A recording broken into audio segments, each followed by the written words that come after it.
সবাই একটু যার যার সামনের জায়গাগুলো ফাঁকা আছে একটু পুরা করে বসে, আর আশপাশে যেসব ভাইরা দাঁড়ায় আছেন আপনারা এসে আপনাদের জন্য সুন্দর বসার ব্যবস্থা করেছে, এখানে বসে পড়েন।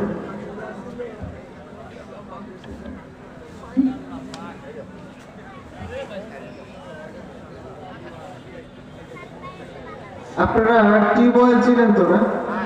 চিনেন? আপনাদের দেশে টিউবওয়েল বলে না, বা ট্যাপ বলে।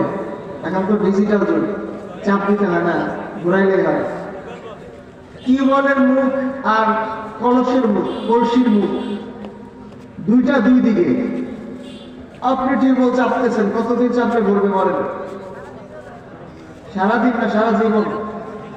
সারা জীবন চাপলেও আপনার এই কলসি ভরবে না। কেন? টিউবওয়েলের মুখ আর কলসির মুখ দুইটা দুই দিকে। আর যদি দুইটার মুখ এক জায়গায় থাকে অল্প সময়ের মধ্যে ভরে যাবে। বক্তা এবং শ্রোতা, বক্তা এবং শ্রোতা, বক্তা যেমন শ্রোতাদের দিকে তাকিয়ে কথা বলে, ঠিক শ্রোতাদেরও বক্তাদের দিকে তাকায় থাকতে হয়। তাহলে এখানে যা বলা হবে সেটা কিছুটা দিলে ঢুকবে, অন্যথায় ঢুকবে না। সবাই প্রথমে ওয়াদা করেন কেউ কোনো দিকে তাকাবেন না। রাজি আছেন তো সবাই?